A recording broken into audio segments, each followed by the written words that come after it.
আলহামদুলিল্লাহি রাব্বিল আলামিন ওয়াল আকিবাতু লিল মুত্তাকিন ওয়াস সালাতু ওয়াস সালামু আলা রাসূলিল্লাহি ওয়া আলিহি ওয়া সাহবিহি আজমাইন ফাকাদ আরসালাল বারি ফি মুহকামি তানজিলিহি বা'দ আউযু বিল্লাহি মিনাশ শাইতানির রাজীম বিসমিল্লাহির রহমানির রহিম ولكل أمة جعلنا منسكا ليذكروا اسم الله على ما رزقهم من بهيمة الأنعام وقال النبي صلى الله عليه وسلم في حديث مبارك هذه سنة أبيكم إبراهيم بسم الله الرحمن الرحيم رب اشرح لي صدري ويسر لي أمري واحلل عقدة من لساني يفقهوا قولي رب يسر ولا تعسر وتمم بالخير মাননীয় মুসলিম সমাজ, আল্লাহ সুবহানাহু ওয়া তাআলার মহান দরবারে লাখো শুকরিয়া জ্ঞাপন করছি, যিনি অত্যন্ত মেহেরবানি করে তার এই পবিত্র জুমার মসজিদে সলাতুল জুমা আদায় করার জন্য আসার এবং বসা তৌফিক ইনায়েত করেছেন। এই জন্য বলি আলহামদুলিল্লাহ। পবিত্র কালামুল্লাহ হইতে একটি আয়াত ও হাদিস থেকে একটি হাদিস অংশ পাঠ করেছি। উক্ত আয়াত ও হাদিসকে সম্মুখ রেখে কুরবানি ও তার ইতিবৃত্ত নিয়ে কিঞ্চিত আলোচনা শেয়ার করবো ইনশাআল্লাহ তাআলা। কোরবানি এর আবিধানিক অর্থ হচ্ছে নৈকট্য অর্জন করা বা নিকটবর্তী হওয়া, আর এর পারিভাষিক অর্থ হচ্ছে বছরের একটি নির্দিষ্ট সময়ে নির্দিষ্ট পন্থায় একটি হালাল পশুকে আল্লাহর নামে জবেহ বা উৎসর্গকরণের মাধ্যমে আল্লাহর নৈকট্য অর্জন করার নাম কোরবানি। কোরবানির এর একটা ইতিহাস রয়েছে,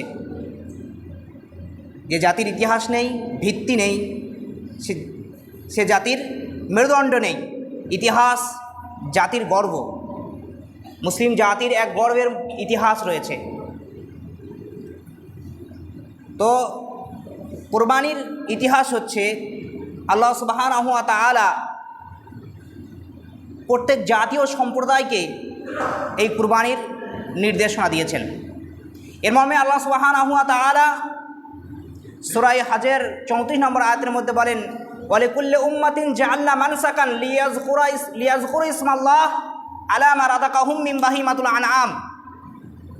আমি প্রত্যেকটা জাতীয় সম্প্রদায়কে কুরবানির নির্দেশ দিচ্ছি, যখন তারা জবেহ করবে তাদের গৃহপালিত হালাল পশুর মধ্য হইতে আল্লাহর নাম নিয়ে জবেহ করবে।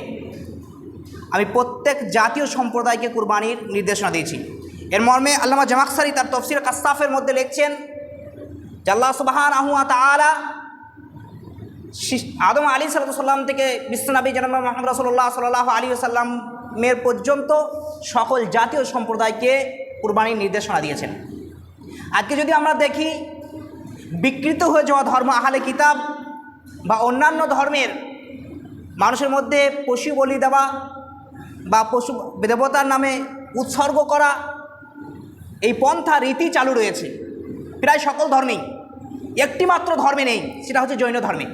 কারণ যৌন কোনো ধর্ম নয়, যৌন একটি মতবাদের নাম, যৌন কোনো ধর্ম নয়, আর এটা প্রধান ধর্মের মধ্যেও পড়ে না। তাছাড়া পৃথিবীর সকল ধর্মের মধ্যেই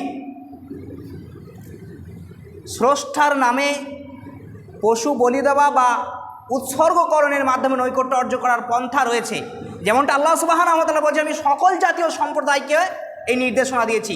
বিকৃত হয়ে যাওয়া আহলে কিতাবদের মধ্যেও এই রীতিনীতি চালু রয়েছে। আর আল্লাহ নবী সাল্লাল্লাহু আলাইহি সাল্লামকেও আল্লাহ সুবহানাহু ওয়া তাআলা কুরবানির নির্দেশ দিয়েছেন। আল্লাহ সুবহানাহু ওয়া তাআলা সূরা কাউসারের মধ্যে বলেন, ইন্না আতাইনাকাল কাউসার, হে নবী আমি তোমাকে কাউসার প্রদান করেছি। কাউসার হচ্ছে একটি কুয়া বা একটি পানীয়, একটি হাউজ বা একটা ঝর্ণা, যা আল্লাহ সুবহানাহু ওয়া তাআলা নবী আলাইহিস সালামকে দিয়েছেন।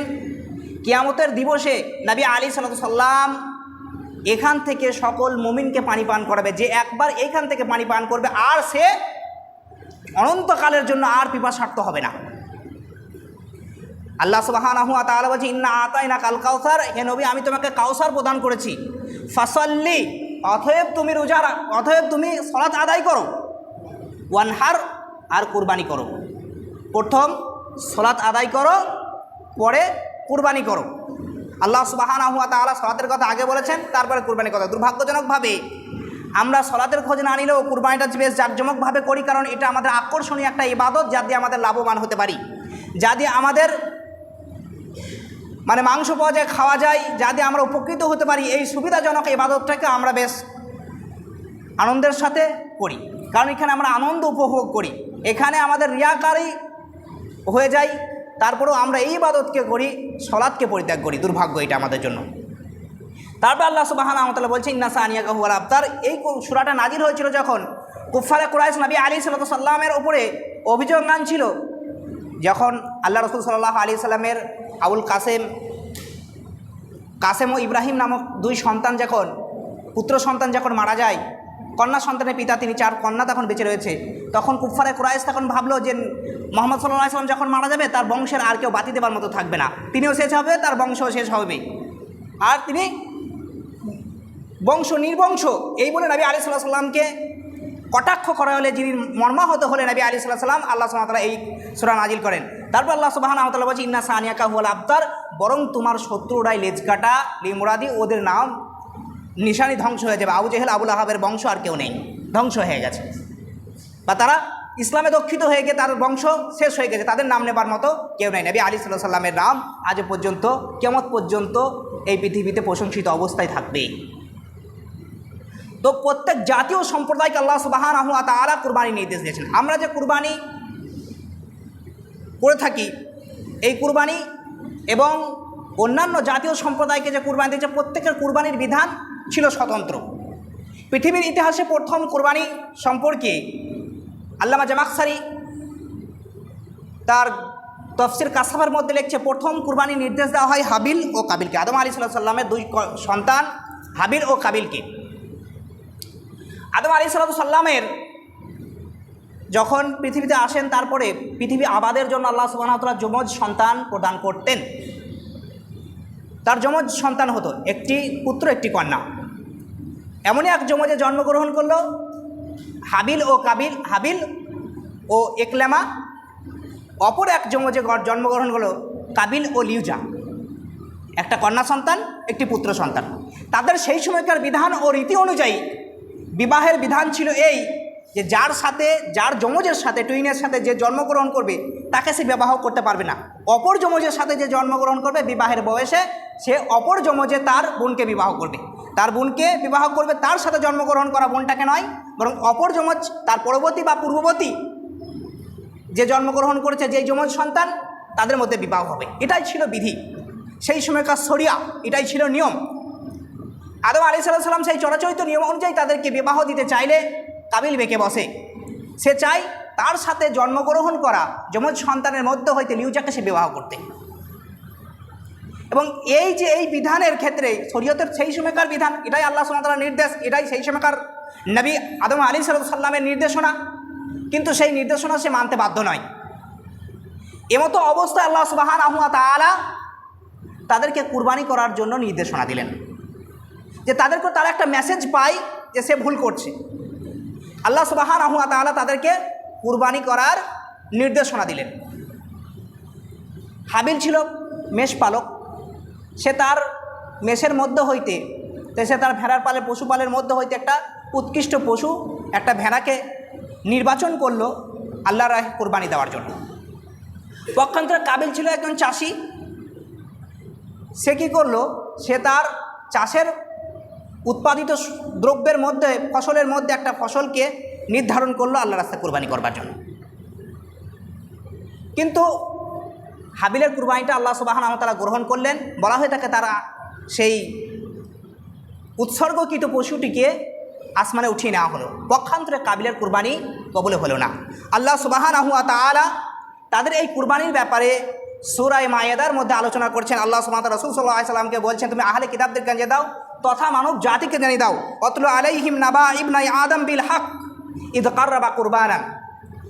আদম আলাইহিস সালামের 2 পুত্রর কুরবানির কথা তুমি আহলে কিতাব তথা মানব জাতিকে শুনিয়ে দাও। ইদ কাররাবা কুরবানান, তারা যখন দুজন কুরবানি করলো, ফাতুকব্বিলা মিন আহাদিহিমা, তাদের মধ্যে একজনের কোরবানি কবুল করা হলো, অর্থাৎ হাবিলের পশুটিকে আল্লাহ সুবহানাহু ওয়া তাআলা গ্রহণ করলেন, আসমানে উঠিয়ে নিলেন। পক্ষান্তরে ওয়ালাম ইয়াতাকাব্বাল মিনাল আখার, আর দ্বিতীয় জনের কুরবানি কবুল করা হলো না, কাবিলের কুরবানি কবুল হলো না। কাবিল রাগের বশবর্তী হয়ে হাবিলকে উদ্দেশ্য করে বলল, লা আক্তুলান্নাক, তোমাকে আমি হত্যা করব। এখানে হাবিল যে কথাটা বলেছে এটা অত্যন্ত গুরুত্বপূর্ণ। ইন্নামা ইয়াতাকাব্বালুল্লাহ মিনাল মুত্তাকিন, আল্লাহ সুবহানাহু ওয়া তাআলা কেবলই মুত্তাকিনদের কুরবানি কবুল করেন। কুরবানি দেওয়ার জন্য যদি আমি এসএসসি পরীক্ষা দিতে চাই, তাহলে আমাকে বিএড করতে হবে। তার আগে আমাকে যোগ্যতা অর্জন করতে হবে কি, বিএড কমপ্লিট করতে হবে এবং বিএড করতে হবে। একজন কুরবানি দিতে চাই এমন ব্যক্তির যোগ্যতা চাই এটা যে তাকে মুত্তাকিন হতে হবে, তাকে মুত্তাকিন হতে হবে। একজন ব্যক্তি যদি ডাক্তারি পড়তে চায় তাকে নিট পাস করতে হবে, তবে সে ডাক্তারি পড়তে পারবে। একজন এসএসসি দিতে চায় তাকে কমপক্ষে বিএ পাস করে বিএড কমপ্লিট করতে হবে, এটা হচ্ছে তার ক্রাইটেরিয়া। একজন কুরবানি করতে চাইলে তার ক্রাইটেরিয়া হচ্ছে কি, তাকে মুত্তাকিন হতে হবে, তাকে মুত্তাকিন হতে হবে। এখানে হাবিল কাবিলকে উদ্দেশ্য করে বলছে ইন্নামা ইয়াতাকাব্বালুল্লাহ মিনাল মুত্তাকিন, আল্লাহ সুবহানাহু ওয়া তাআলা কেবল মুত্তাকিনদের থেকে কবুল করেন। যদি মুত্তাকিন হয় সেই ব্যক্তি, তাকওয়াবান হয়, পরেজগার হয়, তাকওয়া নিয়ে একদিন আলোচনা করেছিলাম, তাকওয়াবান হয়, পরেজগার হয়, সমস্ত পাপ থেকে নিজেকে বিরত রাখে, সকল আদেশগুলো আল্লাহ সুবহানাহু ওয়া তাআলার পুঙ্খানুপুঙ্খানুভাবে মেনে চলে, সকল নিষেধগুলোকে পরিহার করে নিজেকে তাকওয়াবান বানায়, তারই কুরবানি আল্লাহ সুবহানাহু ওয়া তাআলার কাছে গ্রহণযোগ্য হয়। কোরবানি করার জন্য মুত্তাকিন হতে হবে। শুধু কত বড় গরু কিনলাম এটা গুরুত্বপূর্ণ নয়। আল্লাহ সুবহানাহু ওয়া তাআলার কাছে গরুর মাংস ও রক্ত যায় না। আল্লাহ সুবহানাহু ওয়া তাআলা বলছেন, লা ইয়ানাল্লাহু লুহুমুহা ওয়ালা দিমাউহা ওয়ালাকিন ইয়ানালুত তাকওয়া মিনকুম, তোমাদের মধ্যে রক্ত ও মাংস আমার কাছে পৌঁছায় না, তোমাদের তাকওয়া, পরহেজগারি, ক্ষুধাভীতি এটা আমার কাছে পৌঁছায়, এটা দেখতে চাই। আল্লাহ সুবহানাহু ওয়া তাআলার কাছে রক্ত মাংসের প্রয়োজন পড়ে না, তাকওয়া দরকার হয়। আর আল্লাহ গ্রহণ করেন কাদের? মুত্তাকিনদের কুরবানিকে আল্লাহ সুবহানাহু ওয়া তাআলা গ্রহণ করেন। এটাই হচ্ছে পৃথিবীর ইতিহাসের প্রথম কুরবানি। তারপরে প্রত্যেক জাতীয় সম্প্রদায়ের কাছে আল্লাহ সুবহানাহু ওয়া তাআলা বিভিন্নভাবে কুরবানির বিধান দিয়েছেন। জাহিলিয়াতের যুগে তাদেরও কুরবানি ছিল, লাত মানাত উজ্জান নামে তারা জবেহে করে কাবার দেওয়ালে রক্তকে ছিটিয়ে দিত, রক্ত রঞ্জিত করে দিত, তাদের কুরবানির বিধান ছিল। আজকে প্রায় বিকৃত হওয়া ধর্মগুলোর মধ্যেও আমরা এই ধরনের রীতি, এই ধরনের প্রচলন আমরা দেখতে পাই। অর্থাৎ ওদের এই ধর্মগুলো হতে পারে একদিন সঠিক শরিয়া ছিল, এখন হয়তো বিকৃত হয়ে গেছে, আল্লাহ এই ব্যাপারে কোনো সার্টিফাই করেনি, তাই আমরা সেগুলো সত্য ধর্ম ছিল একদিন এটা বলতে পারি না। তবে আহলে কিতাবের ব্যাপারে বলতে পারি, আহলে কিতাবদের মধ্যে যারা ইহুদি এবং নাসারা, তাদেরও এই কুরবানির মতো বিধি রয়েছে। কিন্তু আমরা যে কুরবানি এখন আজকে পালন করে চলেছি, এই কুরবানি আদম আলাইহিস সালামের পুত্র যে কুরবানি করেছিল সেই কুরবানির রীতি নয়। আমরা যে কুরবানি পালন করে চলেছি, আমরা যে কুরবানি দিয়ে চলেছি, এই কুরবানি সম্পর্কে নবী আলাইহিস সালামকে জিজ্ঞেস করা হয়েছে। আন যায়েদ ইবনে আকরাম রাদিয়াল্লাহু তাআলা আনহু قال أصحاب النبي صلى الله عليه وسلم ما هذه الأضاحي ইয়া রাসূলুল্লাহ, কুরবানি কি? নবী আলাইহিস সালাম বলেন, হাজিহি সুন্নাতু আবিকুম ইব্রাহিম, এটা হচ্ছে তোমাদের আদিপিতা ইব্রাহিম আলাইহিস সালামের সুন্নাহ। ইব্রাহিম আলাইহিস সালামের কুরবানি। বর্তমানে আমরা যে কুরবানির প্রচলন আমাদের মধ্যে রয়েছে, যেই উৎসব, যেই ইবাদত আমরা আজকে অব্যাহত রেখেছি বা পালন করে চলেছি, এই উৎসব, এই ইবাদত ইব্রাহিম আলাইহিস সালামের সুন্নাত। ইব্রাহিম আলাইহিস সালামের সুন্নাত এখন পৃথিবীতে বলা হয়ে থাকে 1,24,000, কম বা বেশি। আল্লাহ সুবহানাহু ওয়া তাআলা বহু নবী ও রাসূল পাঠিয়েছিলেন, তাদের প্রত্যেকের স্বতন্ত্র কিছু সুন্নাত, ফরজ, তাদের বিধিবিধান ছিল।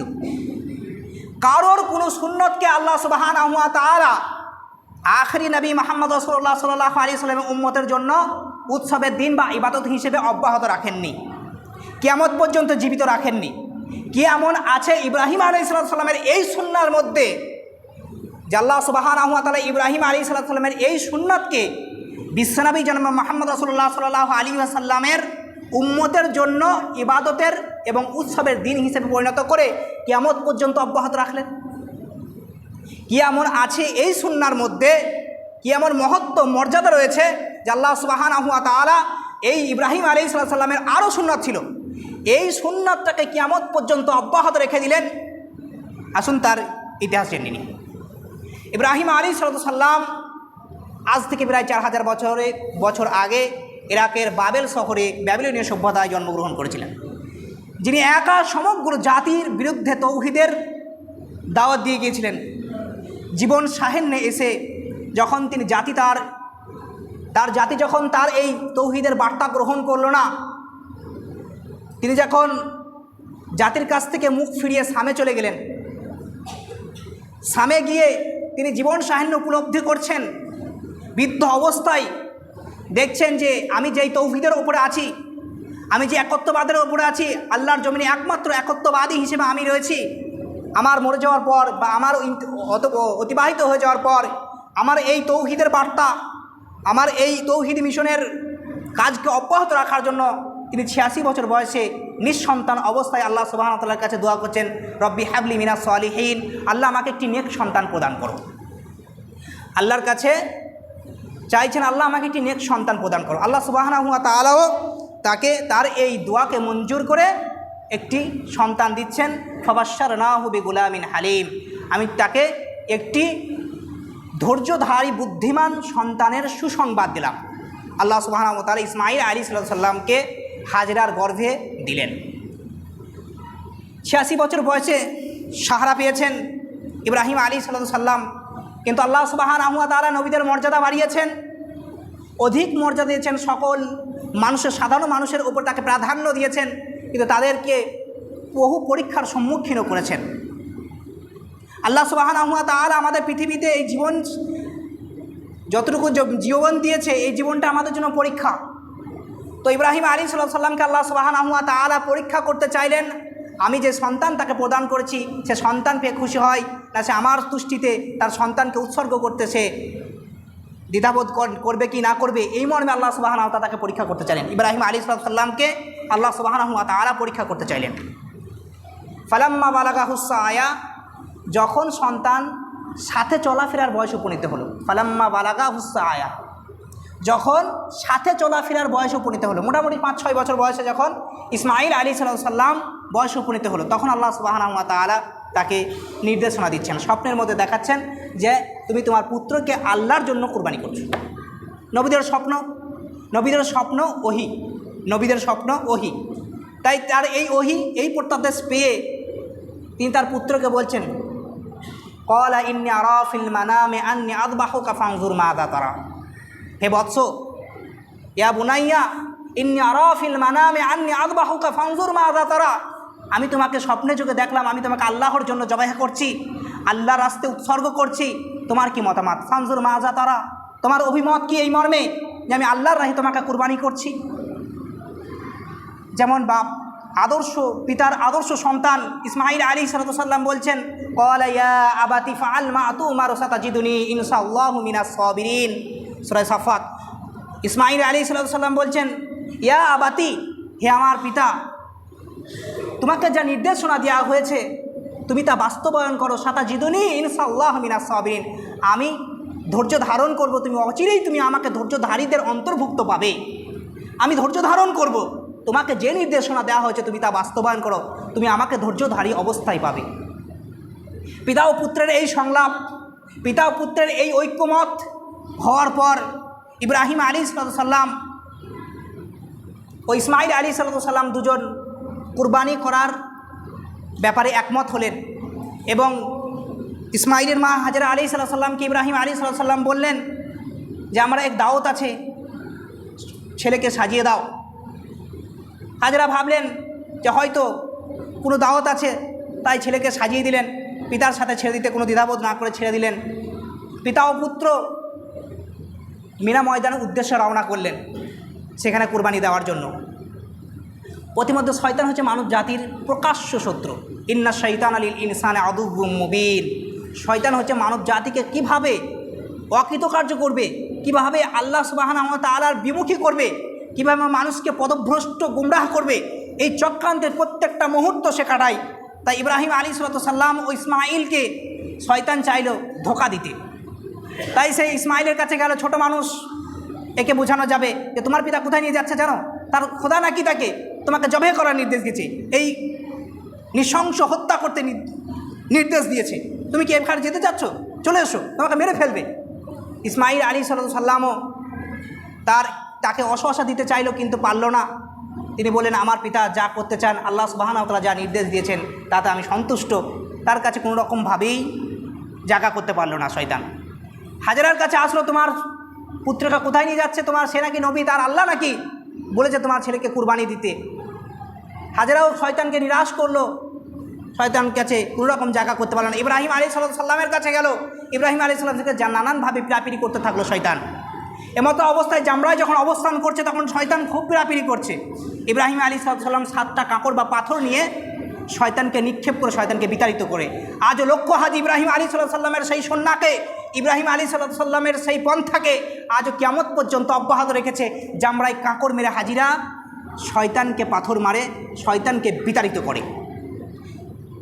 তো শয়তানকে ওখান থেকে বিতাড়িত করার পর মিনা উদ্দেশ্যে পিতা ও পুত্র আল্লাহর 2 নিবেদিত বান্দা, সেই জনমানবহীন কোথাও কেউ নেই, শুধুই মাত্র আল্লাহর 2 তৌহিদবাদী 2 নিবেদিত বান্দা ইসমাইল ও ইব্রাহিম আলাইহিস সালাম আল্লাহর উদ্দেশ্যে যাচ্ছে, আল্লাহর সন্তুষ্টির লক্ষ্যে যাতে কুরবানি করে সফলতা অর্জন করার জন্য, সাকসেসফুল হওয়ার জন্য।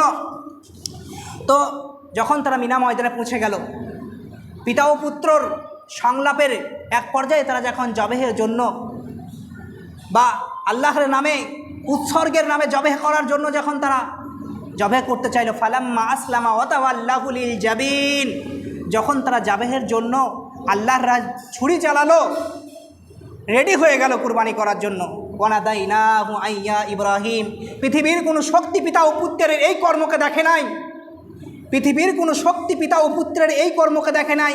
7 কলব ছেদ করে আরশ আদিম ভেদ করে আল্লাহ সুবহানাহু ওয়া তাআলা আয়াত পাঠিয়ে দিলেন, ওয়ানাদাইনাহু আইয়া ইব্রাহিম, আমি ইব্রাহিম আলাইহিস সালামকে ডাক দিলাম, কদ সাদ্দাক্তার রুইয়া ইন্না কাযালিকা নাজজিল মুহসিনিন, তুমি তোমার স্বপ্নকে বাস্তবায়ন করে দেখিয়েছো, তুমি তোমার স্বপ্নকে পূর্ণ করে দেখিয়েছো। আমি এভাবেই নেককারদেরকে, ইন্না কাযালিকা নাজজিল মুহসিনিন, আমি নেককার সৎকর্মশীলদেরকে এইভাবেই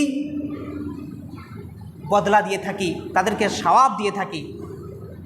ইব্রাহিম আলাইহিস সালামের এই কঠিন পরীক্ষার সম্পর্কে আল্লাহ সুবহানাহু ওয়া তাআলা বলছে, ইন্না হাদা লাহুল বালাউল মুবিন, এটা একটি প্রকাশ্য পরীক্ষা। ইন্না হাদা লাহুল বালাউল মুবিন, এটা প্রকাশ্য একটি বড় পরীক্ষা। 86 বছর বয়সে এক পুত্রর পিতা হয়েছে, সেই পুত্রটাকে আপনাকে হত্যা করতে হবে আল্লাহর সন্তুষ্টির জন্য। আমরা পারতাম? কত বড় ইমানের শক্তি থাকলে, কত ইমানের জজবা থাকলে এ কাজটা করা যায়। ইব্রাহিম আলাইহিস সালাম পুত্রকে জবেহ করে আল্লাহর রাহে জবেহ করার পরীক্ষায় উত্তীর্ণ হলেন। আল্লাহ সুবহানাহু ওয়া তাআলা তাকে উত্তম পরিণাম দিলেন আর বললেন, ইন্না হাযা লাহুল বালাউল মুবিন, এটা একটা প্রকাশ্য পরীক্ষা। ওয়া ফাদাইনাহু বিযিবহিন আযীম, আর আমি ইসমাঈল আলাইহিস সালামকে উদ্ধার করে নিলাম একটি পশু দেওয়ার মধ্য দিয়ে। যখন ইব্রাহিম আলাইহিস সালাম জবেহ করতে চাইলেন, জবেহ করার এক পর্যায়ে তিনি চোখের পটি খুলে দেখেন যে তিনি জবেহ করে ফেলেছেন একটি দুম্বাকে, আর পাশে ইসমাইল দাঁড়ানো অবস্থায়। ও ফাদাইনাহু বিযিবহিন আযীম, একটা পশুরকে দিয়ে আমি ইসমাইল আলাইহিস সালামকে উঠিয়ে নিলাম। আল্লাহ সুবহানাহু ওয়া তাআলা ইসমাইলের রক্ত মাংস চাননি, ইব্রাহিম আলাইহিস সালামের তাকওয়াকে পরীক্ষা করতে চেয়েছিলেন। আল্লাহ সুবহানাহু ওয়া তাআলা ইসমাইলের রক্ত মাংস এবং প্রাণের দরকার পড়েনি। আল্লাহ সুবহানাহু ওয়া তাআলা ইব্রাহিম আলাইহিস সালামের তাকওয়ার পরীক্ষা করতে চেয়েছিলেন।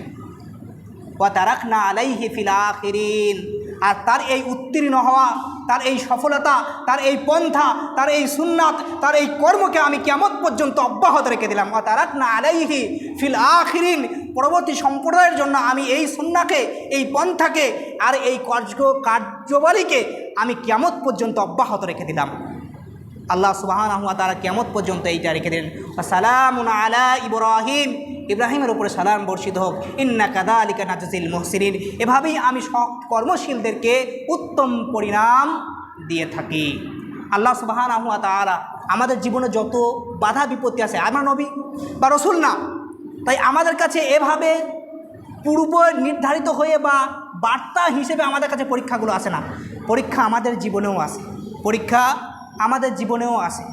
আল্লাহ সুবহানাহু ওয়া তাআলা বলছেন, ওয়ালা নাবলু আন্নাকুম বিশাইয়্যিম মিনাল খাউফি ওয়াল জু'i ওয়া নাকসিম মিনাল আমওয়ালি আনফুসি ওয়াস সামারাত ওয়া বাশশিরিস সাবিরিন। ওয়ালা নাবলু আন্নাকুম, আমি অবশ্যই তোমাদেরকে পরীক্ষা করব, মিনাল খাউফ ভয় দিয়ে, ওয়াল জু' ক্ষুধা দিয়ে, ওয়া নাকসিম মিনাল আমওয়াল মানের ক্ষয়ক্ষতি দিয়ে, ওয়াল আনফুস এবং আত্মার জীবনের ভয় দিয়ে তোমাদেরকে আমি পরীক্ষা করবো। ওয়ালা নাবলু আন্নাকুম বিশাইয়্যিম মিনাল খাউফ ওয়াল জু'i ওয়া নাকসিম মিনাল আমওয়াল ওয়া আনফুসি ওয়াস সামারাত ফসলাদি দিয়ে, ওয়া বাশশিরিস সাবিরিন আর যারা সুসংবাদ তাদের জন্য যারা এই কঠিন মুহূর্তে আল্লাহ সুবহানাহু ওয়া তাআলার পরীক্ষাতে যারা ধৈর্য ধারণ করবে। ওয়া বাশশিরিস সাবিরিন, ধৈর্য ধারণকারীদের জন্য রয়েছে সুসংবাদ, রয়েছে উত্তম প্রতিদান। আল্লাহ সুবহানাহু ওয়া তাআলা ইব্রাহিম আলাইহিস সালামের প্রকাশ্য এক পরীক্ষা পাঠিয়েছিলেন। আমাদের জীবনেও বিভিন্ন পরীক্ষা আছে। কিয়ামতের দিন জান্নাতের একটা ছড়ি রাখার জায়গার পরিমাণ দাম সমগ্র বিশ্ব ব্রহ্মাণ্ডটা বিক্রি করলে একটা ছড়ি বা একটা মানে চাবুক রাখার পরিমাণ জায়গার মূল্য হবে না। সেই বিশাল জান্নাতকে আল্লাহ সুবহানাহু ওয়া তাআলা আমাদেরকে দেবেন, তার মাঝে পরীক্ষা করে নেবেন না? আহাসিবান নাস আইয়াতরুকা ইয়াকুলু আমান্না ওয়া হুম লা ইফতানুন, মানুষ কি মনে করে যে তারা বলবে আয়াকুলু আমান্না, আমি আল্লাহর প্রতি ঈমান এনেছি, আর তাকে ছেড়ে দেওয়া হবে? ওয়া হুম লা ইফতানুন, আর তাকে পরীক্ষা করে নেওয়া হবে না? আল্লাহ সুবহানাহু ওয়া তাআলা আমাদেরকেও পরীক্ষা করেন। ইব্রাহিম আলাইহিস সালামকে যেভাবে পরীক্ষা করেছেন, বিভিন্ন বিপদ দিয়ে, প্রাকৃতিক দুর্যোগ দিয়ে, বিভিন্ন ভয় ক্ষুধা দিয়ে, আল্লাহ সুবহানাহু ওয়া তাআলা মহামারী দিয়ে আমাদেরকে পরীক্ষা করে থাকেন, আমাদেরকেও পরীক্ষা করে থাকেন। পরীক্ষায় তারাই সফল হয় যারা ধৈর্য ধারণ করে, আল্লাহর উপরে অবিচল থাকে। ইন্নাল্লাযীনা ক্বালু রাব্বুনাল্লাহ, যারা আল্লাহকে রব হিসেবে মেনে নিয়েছে। ইন্নাল্লাযীনা ক্বালু রাব্বুনাল্লাহ, আল্লাহকে রব হিসেবে মেনেছে। সুম্মাস্তাকামু, তারপরে তার উপরে অবিচল থেকেছে। সুম্মাস্তাকামু তাতানাজ্জালু আলাইহিমুল মালাইকাতু, তাদের উপরে শান্তি বর্ষণ হয়েছে। আল্লাহ তাখাফু, তাদের কোনো ভয় নেই। ওয়ালা তাহজানু, তারা চিন্তিত হবে না, তাদের কোনো ভয়ও নেই, তাদের কোনো চিন্তিত নেই। আর তাদেরকে জান্নাত দেওয়া হবে, ওয়াদাকৃত জান্নাত তাদেরকে দেওয়া হবে। আল্লাহ সুবহানাহু ওয়া তাআলা আমাদেরকে বিভিন্ন এই শান্তির ধর্মে, এই সঠিক ধর্মে সিরাতাল মুস্তাকিমে থাকার পর আল্লাহ সুবহানাহু ওয়া তাআলা বিভিন্ন পর্যায়ে আমাদেরকে পরীক্ষা দিয়ে থাকেন। এই পরীক্ষায় উত্তীর্ণ হয় তারাই, যারা সফল হয় তারাই, যারা ধৈর্য ধারণ করে এবং অবিচল থাকে। সবর শব্দের অর্থ অবিচল থাকা, ইস্তেকামাত থাকা। ইব্রাহিম আলাইহিস সালামের জীবনের বিভিন্ন পর্যায়ে আল্লাহ সুবহানাহু ওয়া তাআলা বিভিন্নভাবে পরীক্ষা করেছেন। কুরবানি, আরও একটি কুরবানির ইতিহাস রয়েছে।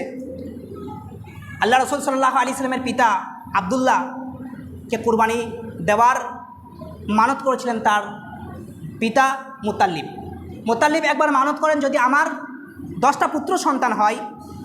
অন্য একটি মর্মে রয়েছে যে যদি আমি বীরে জামজামকে উদ্ধার করতে পারি, যে বীরে জামজামের ওপরে একটা মূর্তি মানে বিশাল এক মন্দির তৈরি হয়ে গিয়েছিল, আর তখন মানুষ জানত না বীরে জামজামকে। যদি বীরে জামজামকে আমি উদ্ধার করতে পারি, অন্য এক মর্মে রয়েছে যদি আমার 10টা পুত্র সন্তান হয়, তাহলে আমি একটি পুত্রকে জবেহ করব, আমি আমার ছোট পুত্রকে জবেহ করব। আল্লাহ রাসূল সাল্লাল্লাহু আলাইহি ওয়াসাল্লামের পিতা ছিলেন আব্দুল্লাহ, ছিলেন ছোট,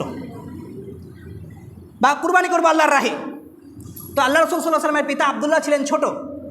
যখন তিনি চাইলেন যে তার ছোট পুত্রকে কুরবানি করার জন্য আল্লাহর উদ্দেশ্যে কাবায়, তখন কুরাইশরা বলল, না না, তুমি এটা হত্যা করো না, বরং তুমি 10টা উট ওর জায়গায় জবাই করো, আর আব্দুল্লাহকে কুরবানি করো না। 10টা উট একদিকে দিল আর আব্দুল্লাহকে একদিকে দিয়ে লটারি করলো, কিন্তু আব্দুল্লাহর নাম উঠে আসলো।